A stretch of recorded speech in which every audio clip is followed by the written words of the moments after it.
And that's where we're going to be jumping off from to get our next guest analyst on. And he's Craig Bolanos. He's the co-founder and wealth partner at VestGen Wealth Partners up in Chicago. Craig, thanks for being on. Hey, good morning and a happy Friday. Markets at all-time highs, Scott, in the middle of September. Feels good. Yeah, right. What are you watching? I mean, what's top of mind to you right now? Well, I was just reading this report about the Dow theory, reminding me of the fact that the transports are going the wrong way from the industrial average, which would have a lot of people worried if the Dow was still relevant. So I don't know, never say never. But a lot of people are wondering if this is a bear trap. A lot of people are wondering if this is, a economy that's on a run-hot pathway that creates the bubble. And my answer to all of that is time is going to reveal itself. But as far as I'm concerned, I think we're still going to finish 2025 strong. I think 2026 has an up year, which means something you and I have talked about in the past. Apparently, it's not 2005 right now. It's probably closer to 1995, 1996. I agree. And AI enthusiasm is very real. Well, I've reminded the listeners before, I'll do it one more time, but, back in the 90s, I had been trading for probably 10 years by then, and we had 5% 10-year yield. We had a 3% inflation rate, and we were on the cusp of the internet boom, and things went very well when we talk about equity prices. Well, fast forward to 2025, which is 30 years later, and we've got 4% 10-year yield, and we've got about a 2.9, let's call it 3% if you round up inflation, and we're on the cusp of an AI boom. So, the casual observer would be looking excited about what we might be getting next year, and then you throw in a rate cut campaign, you throw in $17 trillion in foreign and domestic investment, you throw in regulations being taken away. There's just getting all these trade deals done. There's a lot to be happy about for 2026. There is. There's a lot to be happy about, but best of all, there's still so much worry out there. And that is actually a good recipe for investors. I like the fact that there's so much worry. That's why I mentioned the old so-called Dow theory with the transports going the wrong way. Heck, they're actually negative for the year. I like the fact that the inflation prints are still running hotter than people would like to see. I like the fact that we're probably not going to get a one-to-one correlation in what I call Fed rate cuts relative to mortgage rate cuts. I think that 10-year is going to stay anchored closer to that 4% mark. But, hey, I feel good, though, that the bond vigilantes haven't come out and crushed us with the 36 to 38 trillion of debt we're carrying in the U.S. Good point. And, yesterday, let's see, Wednesday when the Fed did finally cut the Fed funds rate, which is what banks, the rate the banks borrow and lend at.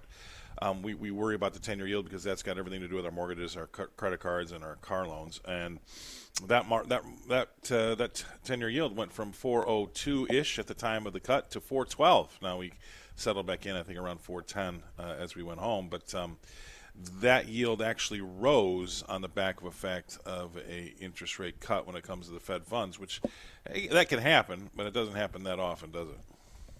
No, it doesn't. That doesn't happen all that often. And I think, Scott, I almost digress. I'm sorry. I feel like a squirrel this morning.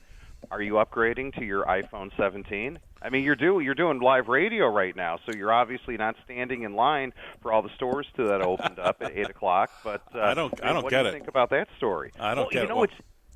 I think they've redesigned some of the hardware, which is where Apple has long made its mark in hardware. Clearly, it's not AI. That's what their big criticism is.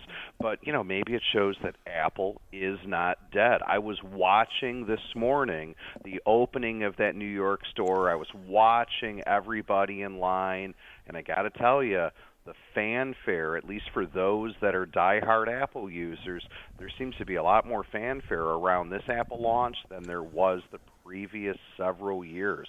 So maybe that's signs of something to come. Why does it matter? Everybody knows. Kind of as goes Apple, goes the S&P. It is such a large component in major index construction. It's newsworthy. Yeah, I mean, I saw some of that stuff earlier this morning too, and then I saw some analysts give their opinions, and who knows if they're smart. But the demand is 5 to 10% better than they thought. So that's got to be good for the consumer, right? I mean, all the things that were trickling in from all these different investment banks pointed to things a little bit better than folks had expected when they initially were going to launch it. And I think I don't know if you saw the same thing I did, but it's a thinner with a less battery life and one less camera, but there are a lot of things to like about it, and it hasn't really been able to go on sale yet in China, so that also could be another big boost. No, it could. I mean, the only thing I know is my current Apple phone. I don't even know what gen I have, Scott. I know the battery's going to die within a year now, because anytime there's a new release, I dread the software upgrade. You know what I'm talking about, right? Oh, Going to yeah. upgrade my software, and then my battery's going to get toast. No, I'm teasing. I'm sure none of that's on purpose.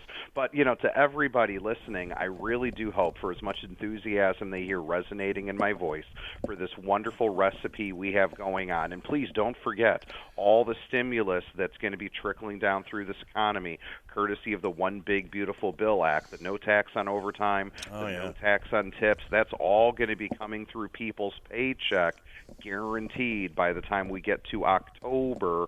Boy, that's going to help Walmart, help all the retailers, you know it, but rebalance the portfolios, pay attention to the risk budget, and for those who want to clip some coupons and maintain some of their wealth, bonds are not yet dead, but it's been last call for months.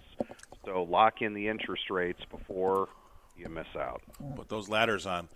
Great to have you on. Thank you very much for getting us going. Happy Friday to you, Craig. Craig Bolanos, he's a co-founder and wealth partner at the VestGen Wealth Partners up in Chicago. We're going to go away. We're going to pay some bills. We're going to come back and talk more right after this. RFD TV Now is more than just a streaming service. Thanks for watching Market Day Report. We are coming to you live from Claw Studios in Nashville. It's the best tool on the farm for keeping up with market highlights. Economic commentators fear another banking crisis. So how worried should we be? And the rural lifestyle. Come on.